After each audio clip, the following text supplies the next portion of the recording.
Welcome to Precinct 444, a podcast by the National Law Enforcement Museum located in Washington, D.C.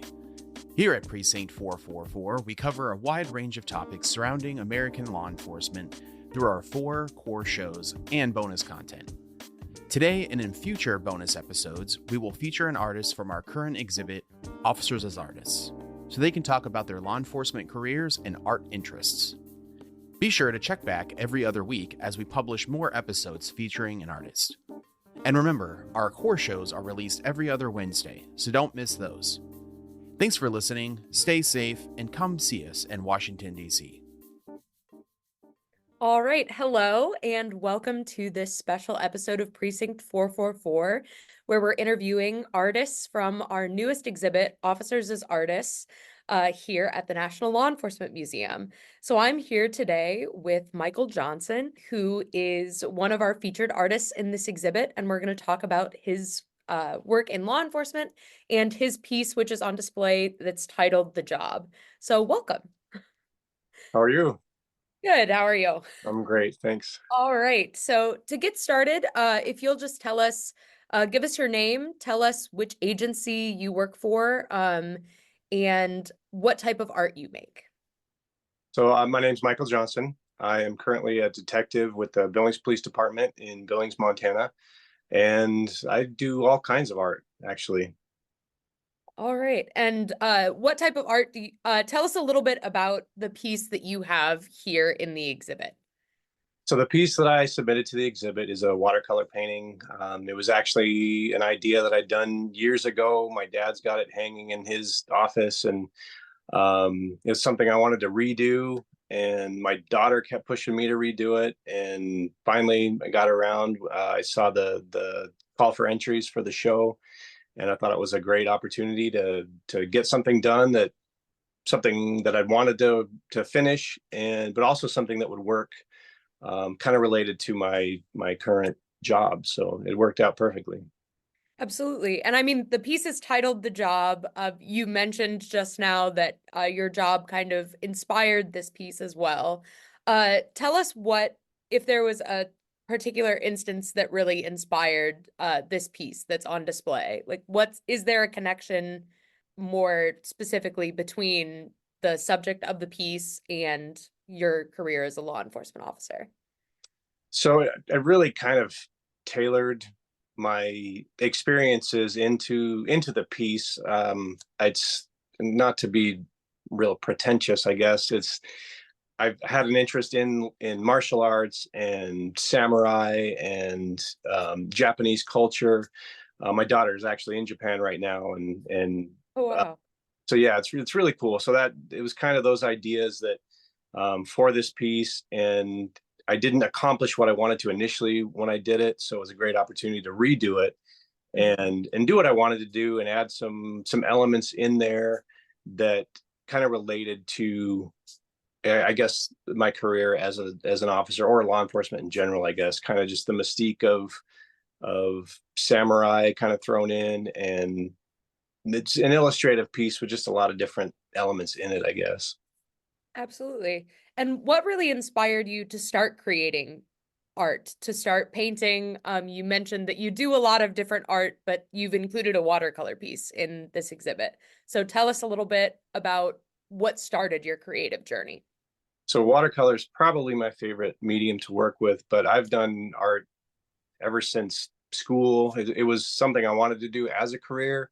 Unfortunately, it didn't really work out, but it's something I've always done. So in high school, I was the artist of the year my senior year. I did a lot of work for the drama department. I did screen printing and, all kinds of little things here and there. So I got my hands into all different types of artistic representation and media. And I kind of carried on through after school. I drew caricatures, and which I just started doing again recently, the last couple of years. So I do kind of keep busy more just as a side project, not so much, someone asked me to do something and I'm happy to work up a portrait or t-shirt design or, a lot of different things. So I still stay active in it, but really, I guess to answer your question, I've always done it. So Yeah. And that's an answer that we've gotten from a lot of the artists. It's just something that has always kind of been in your back pocket and is a way to, would you say that it's something that helps you relieve stresses of the job, or is it just something that you've completely separated from your identity as a law enforcement officer? It's something that I'd kept separate, and honestly I struggled a lot with it. Like I said, it was something I wanted to do as a career, and it didn't really work out. And life changes and different paths we take in our lives, and I've always kind of hung on to it. There were periods that I didn't do anything. I mean, for probably 10 years where I didn't pick up a pencil or a paintbrush, and it was kind of a struggle to get back into it. And because it is a perishable skill, I think.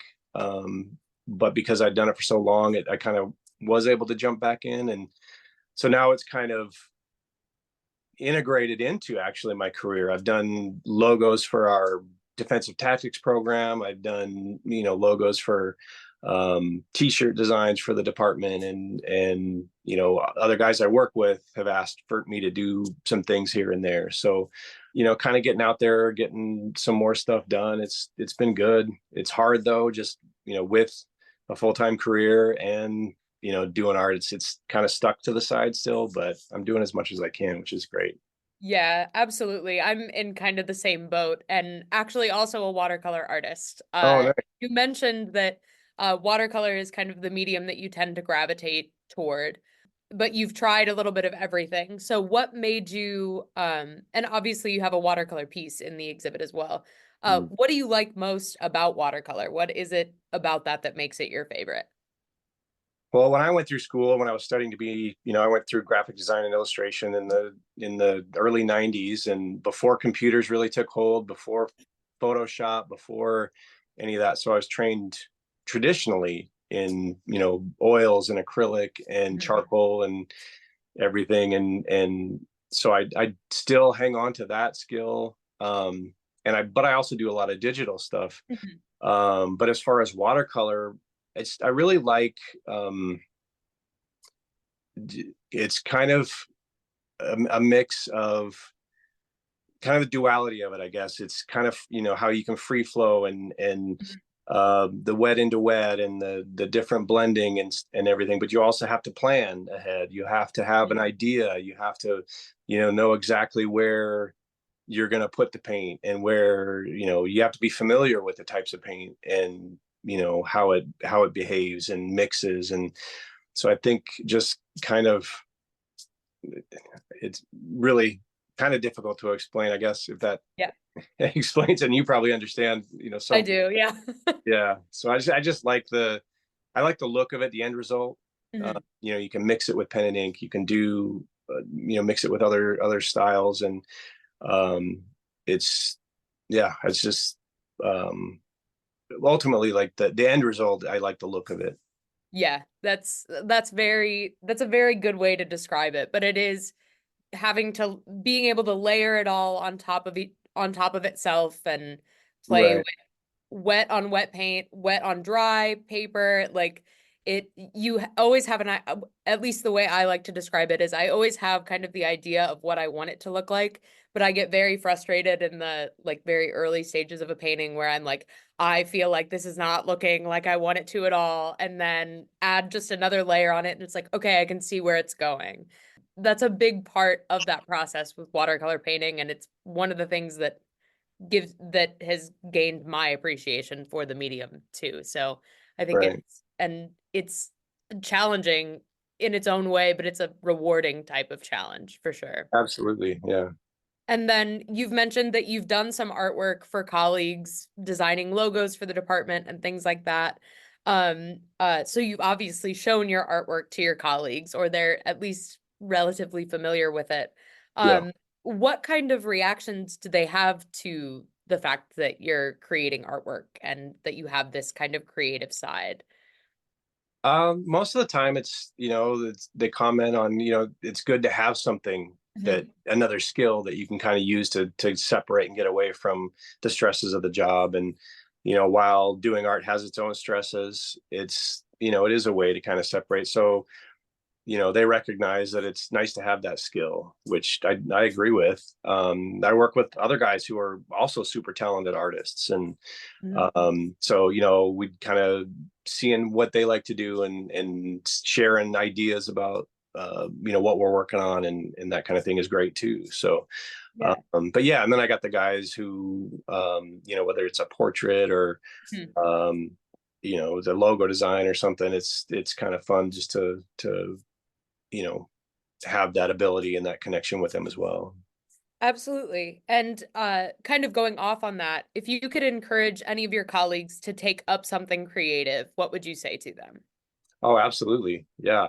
I know guys and it's certainly an issue. You go through trainings in law enforcement, and that's one of the things they tell you is, don't get so sucked into the job that, you're working all your off time, picking up extra duty or picking up shifts. And that's all you do and all the people you hang out with are other officers. And, it's good to a degree, but at the same time, you can't be so inundated with it and obsessed with it. It's good to separate and having something creative, whether it's even just getting outside and exercising or hiking or fishing or, that kind of thing, which, it's learning a skill and, working on something other than just, being an officer. I think it's super important. Absolutely.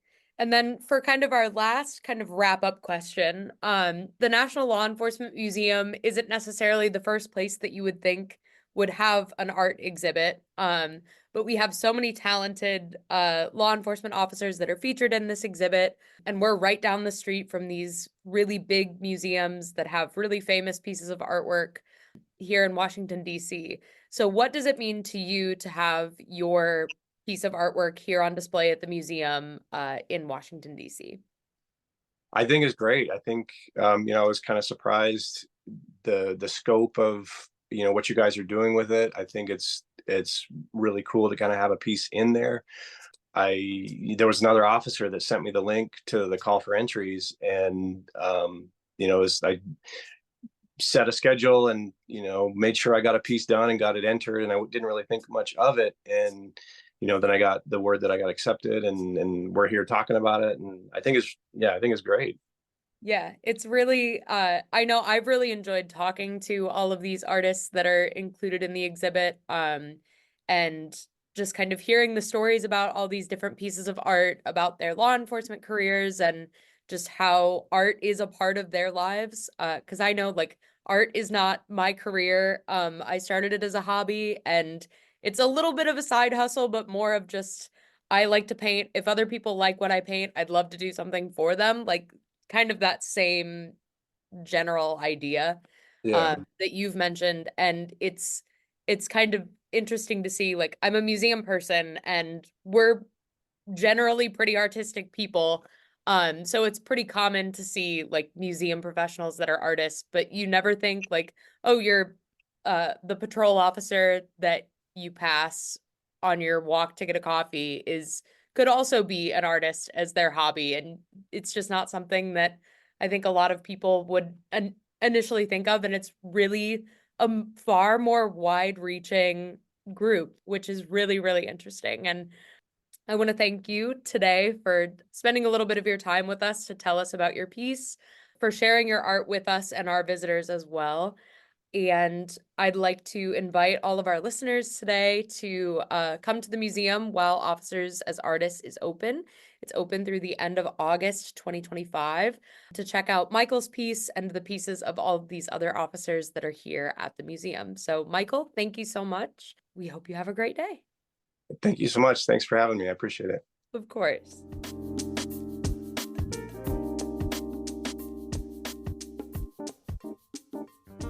Thanks for listening to this special bonus content featuring an artist from the museum's temporary exhibit, Officers as Artists, where the artworks of 50 law enforcement officers from all over the country are on display now through August 30th of this year. And remember, our core shows are released every other Wednesday, so don't miss those. Thanks for listening, stay safe, and come see us in Washington, D.C. Please subscribe to Precinct 444 on your favorite podcasting platform to stay connected and to receive our latest content as soon as it drops. We would love to hear from you. Send in your questions, comments, and feedback to precinct444@nleomf.org. You can help us make our content even better. The National Law Enforcement Museum is located at 444 East Street Northwest in Washington, D.C., and is dedicated to telling the story of American law enforcement. We expand and enrich the relationship between law enforcement and the community through educational journeys, immersive exhibitions, and insightful programs. Find us online at lawenforcementmuseum.org and stay tuned for more podcast content from Precinct 444. Until next time, stay safe. We'll see you at the Precinct.